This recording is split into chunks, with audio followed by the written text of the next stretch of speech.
Hey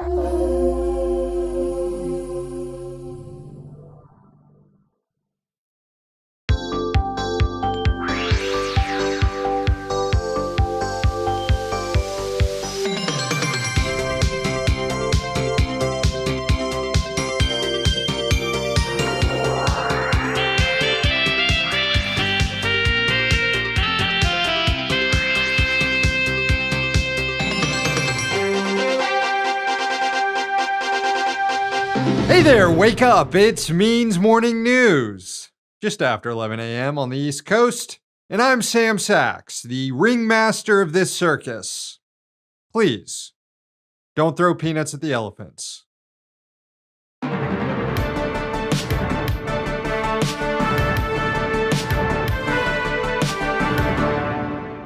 Protests to end U.S. support for Israel's genocide in Gaza spread to more university campuses on Wednesday. There are now dozens of Gaza solidarity encampments at schools across the U.S., with occupations now also springing up on campuses overseas in Cairo, Sydney, and Paris. Demonstrations at the University of Texas and University of Southern California were attacked by riot cops on Wednesday. Here's video from Austin of cops roughing up protesters. More than 30 students were arrested there. Texas Governor Greg Abbott tweeted during the police crackdown, quote, "Arrests being made right now and will continue until the crowd disperses. These protesters belong in jail. Anti-Semitism will not be tolerated in Texas, period. Students joining in hate-filled anti-Semitic protests at any public college or university in Texas should be expelled." The governor, just like every other critic of these protests, did not identify a single instance of an anti-Semitic protest organized by students on campus. This is all just lies and distortion. In a letter afterward, University of Texas faculty condemned school leadership and vowed not to teach classes today. Quote, "No business as usual tomorrow, no classes, no grading, no work, no assignments." At USC, more than 90 student protesters were arrested in a brutal sweep by police. Taking a break from his ethnic cleansing campaign, Israel's Prime Minister Benjamin Netanyahu also attacked anti-genocide protests in the US, claiming that Jewish students and facilities are being attacked, which isn't happening at all. Netanyahu also compared the protest movement to what happened in Germany in the 1930s, basically accusing students of being Nazis. And Republican members of Congress visited Columbia University, led by Speaker of the House Mike Johnson, who called for the National Guard to be called in to crush protesters. Although, according to Politico, it was hard to make out exactly what Johnson was saying. Quote, "Protesters shouted, 'Who are you people? Mike, you suck,' and chanted 'Free Palestine,' making it almost impossible for the gaggle of reporters and others to hear the speaker." Despite these coordinated repression campaigns, campus organizers are vowing to continue their occupations. At least 34,000 Palestinians and likely a lot more have been killed in Israel's genocidal campaign against Gaza so far. And while that number might be tolerable to most in the U.S. ruling class, these kids aren't having it.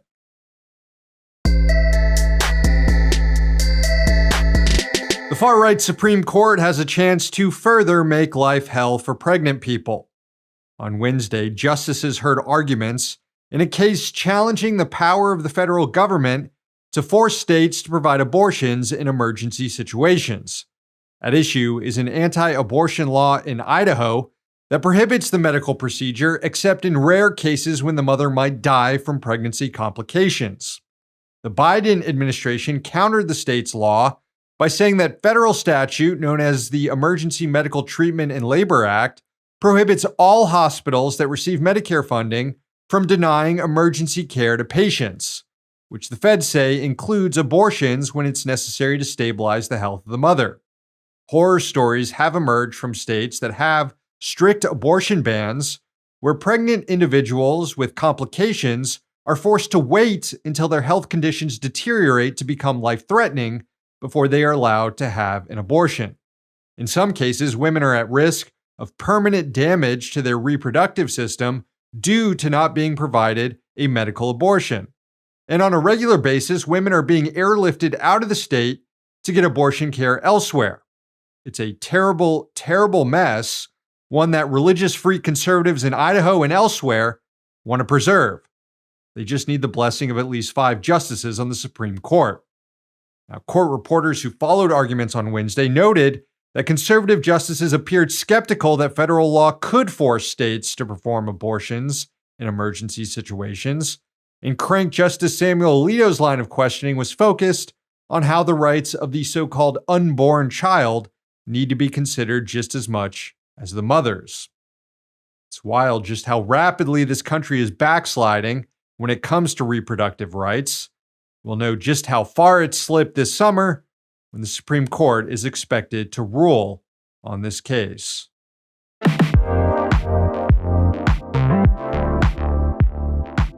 Bad news for crap products that nobody with self-respect wants. Apple announced it was slashing production on its clunky and overly expensive Vision Pro augmented reality face masks. The company had planned to sell upwards of 800,000 of these things, but Apple is now forecasting sales down to about half of that. Yeah, it turns out not as many people as anticipated want to shell out $3,500 to look like an absolute doofus in public. The Verge said of the news, quote, Apple is often a trendsetter in new product markets, and if the Vision Pro doesn't do well, it could leave reverberations for the whole industry. Well, let's hope so. Meanwhile, Tesla informed investors this week that its profits have declined more than 50% in the first quarter of the year compared to the same time last year. The company cited numerous challenges, including increased competition for electric vehicles and revenue loss due to repeated price cuts on its cars.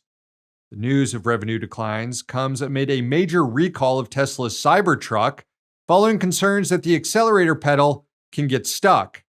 Just fewer than 3,900 trucks were recalled. That's the total number that have been delivered since they went on sale. Tesla said this week it was also planning to lay off thousands of workers in the summer to improve the company's fiscal situation. What's wild about this is that Tesla's already overly inflated stock price surged up even higher on the bad company news. And that's because Tesla investors have the brains of children and are easily distracted by whatever shiny object Musk waves around. In this case, it was Tesla robot taxis, something Musk has promised investors will be a cash cow for the company once it's implemented. And this week, he again hyped up the prospect of the Tesla robot taxis. Of course, you have to be a real dupe to think they will ever be implemented. As CNBC reported, quote, in 2015, Musk told shareholders that Tesla cars would achieve full autonomy within 3 years. They didn't. In 2016, Musk said a Tesla car would be able to make a cross-country drive without requiring any human intervention before the end of 2017. That hasn't happened either. And in 2019, on a call with institutional investors that would help him raise more than $2 billion, Musk said Tesla would have 1 million robo-taxi-ready vehicles on the road in 2020, able to complete 100 hours of driving work per week, each making money for their owners. Of course, that has not happened either. Musk told investors this week, quote, if somebody doesn't believe Tesla is going to solve autonomy, I think they should not be an investor in the company. And that might be the very first time Musk has offered advice that you should take.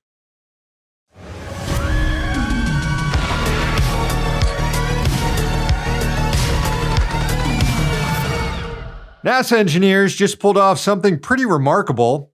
They troubleshooted, whatever. They fixed a computer problem on a spacecraft that's 15 billion miles away. Voyager 1, the farthest reaching man-made vessel in space, had gone silent and wasn't transmitting readable data for the last 5 months. NASA identified a problem with a computer chip and developed a workaround from Earth that they were able to program into the ship. And it worked. This week, Voyager 1 started talking back. Engineers are working on a few more tweaks that they say will allow Voyager to resume sending reliable scientific data. Voyager 1 and its companion Voyager 2 were launched in 1977, taking separate paths out of the solar system. Both ships are carrying golden records that contain sounds and information about humans and the planet Earth, just in case someone out there somewhere finds it, which likely won't be for a while. In 2018, Voyager 1 officially left the solar system, breaking free from the influence of the sun and going interstellar. It's traveling about 38,000 miles per hour, and in about 40,000 years, it will pass relatively close to another star system.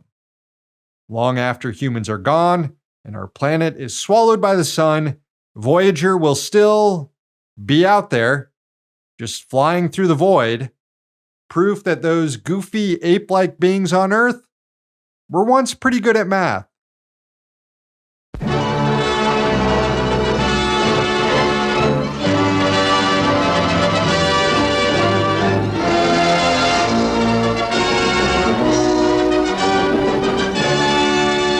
Now time for a segment made possible each week by the kind comrades at the Working Class History Project, who've given us access to their vast archives. So let's dive in. We begin in 1918 in a general strike in Ireland. The British government passed a law to conscript men from Ireland for military service. In response, Irish officials called for a mass demonstration of fealty to labor in Ireland. By that, they meant a general strike. Factories, railways, shipyards were all shut down. Newspapers weren't published. Schools were closed. The trams weren't running. After the strike, anti-conscription rallies persisted across Ireland, and ultimately the protests worked, and not a single Irishman was drafted to fight for the British Army. And the struggle against conscription helped lay the groundwork later for Ireland's fight for independence. Let's head over now to 1945 and the death of fascist Benito Mussolini. The dictator destroyed Italy by dragging it into an alliance with Adolf Hitler and the Nazis during World War II.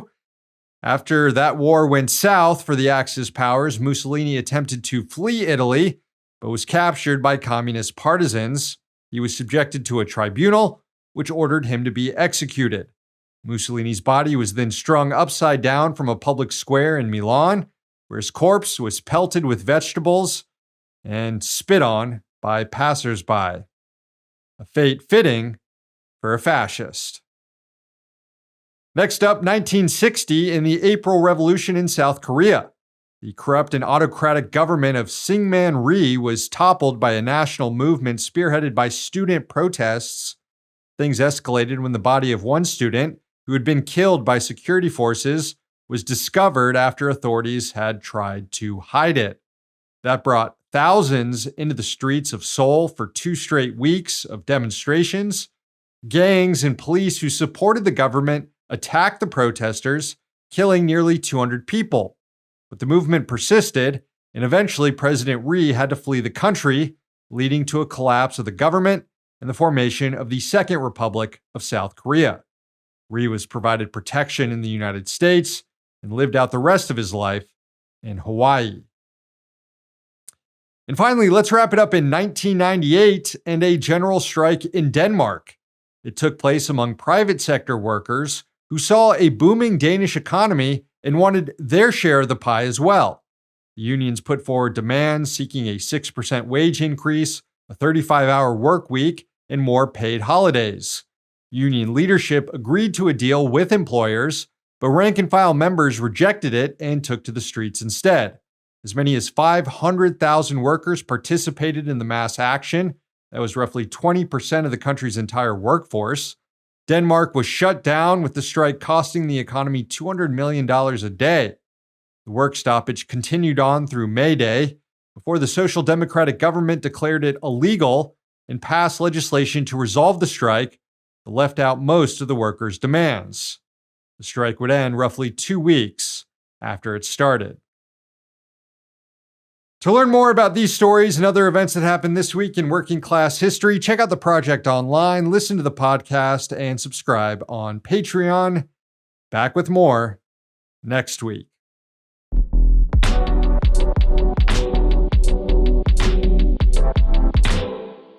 Hey gang, no show tomorrow. The team has the day off, so the rich dicks get a reprieve this week. I can assure you they won't get one next week, though. Also, one more thing before we get to the sunny. A viewer of the show wanted me to mention that this weekend on April 27th, the Machinist District 70, which covers the Wichita, Hutchinson, and Great Bend area, has an election for district president and delegates. In case there's even just one member of the union watching this show, this is a message to get out there and vote in it. All right, for today's Sunny, we've got another one from Tupper Lake, New York in the Adirondacks, sent in by Mike. Enjoy.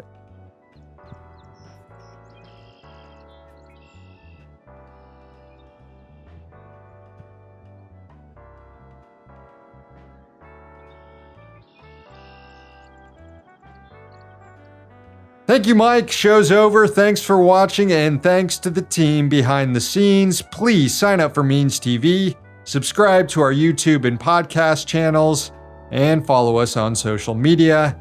One day capitalism will fall. Until then, we're going to be right here. See you next week.